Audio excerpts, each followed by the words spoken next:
Hello বন্ধুরা, Jiban Roy Facebook page, welcome to North East. এখন আমরা এসেছি আগরতলা এয়ারপোর্টে। এই যে পার্কিং করেছি গাড়ি, এখান থেকে চুজ করুন তো আমার গাড়ি কোনটা।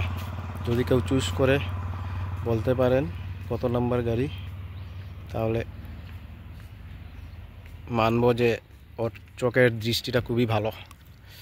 কিন্তু একটা কথা বলি, কাছাড়ের যে শিলচরের এয়ারপোর্ট আর এই আগরতলা এয়ারপোর্ট, তার মধ্যে রাত দিন তফাৎ আছে।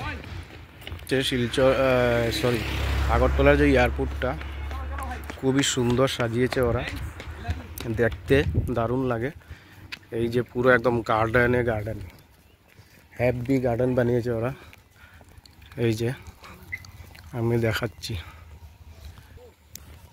This is Agartala airport. গার্ডেনগুলো খুবই সুন্দর। এই যে বাঁশের ঝাড় লাগিয়েছে, দেখো দেখতে কত ভালো লাগছে। আর যদি বিশেষ করে কারোর বাড়িতে বাঁশের ঝাড়গুলা থাকে, তাহলে দেখতে একদম বিশ্রী লাগে। কিন্তু এখানটায় দেখো খুবই ইউনিক লাগছে। This is for Agartala airport. আর অন্যদিকে যাচ্ছি আমি, সেই প্লেসটা দেখাই। তো অনেকেই বলে যে আমি ভিডিও করি কিন্তু আমাকে দেখা যায় না। এই যে ভাই দেখতে পাচ্ছ এখন আমার চেহারাটা। সবে দু তিনটা মেসেজ এসছে যারা কমেন্ট করেছে যে ভাইয়া তোমাকে দেখতে পাচ্ছি না, তোমার বয়সটা শুনছি, তোমাকে দেখতে চাই বলে। তো এবার দেখো ভাইয়া, ঠিক আছে আমি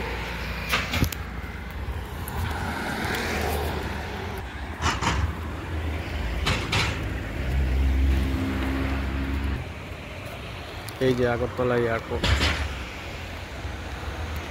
আর বৌদিরা যারা আছেন দেখো কত সুন্দর বানিয়েছে গার্ডেনটা। দেখতে পাচ্ছেন গার্ডেনটা কিভাবে বানিয়েছে। তো এয়ারপোর্টে ভিডিও শ্যুট করাটা কতই কষ্ট সবাই জানেন, কারণ যদি পুলিশ ধরতে পারে তাহলে মোবাইলটাই নিয়ে যাবে, কেচালে পড়ে যাব। তাই আমি ভিডিওটা একটু নিচু থেকে করছি, যাতে কেউ ধরতে না পারে আমাকে, আর কেউ যাতে বুঝতে না পারে। সেই জন্য সামনে যাচ্ছি না, আস্তে আস্তে আস্তে আস্তে হেঁটে হেঁটে ভিডিওটা করছি। দেখো এটা হচ্ছে এদিকের একটা পার্ট। এই সেই সামনে এয়ারপোর্টটা। আমি চেষ্টা করছি এখন যাব সামনে, দেখাবো।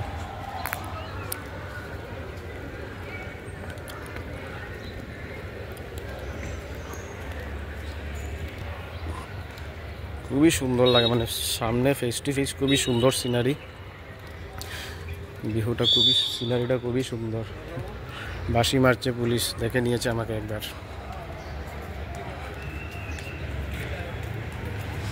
খুবই ভালো লাগে দেখতে, এটা সেই লাগে যে আমাদের ভারতের ফ্ল্যাগও টাঙানো আছে।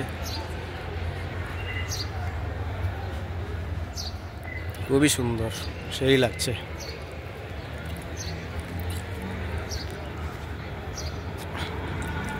আগরতলার মধ্যে যে এত সুন্দর এয়ারপোর্ট, সেটা ভাবাই যায় না, কল্পনার বাইরে। গাড়ির লাইনটা দেখো কত দূর অব্দি আছে। এদিকেও সেম, সামনে পুলিশ আছে। এবার রেখে দিচ্ছি। জয় হিন্দ।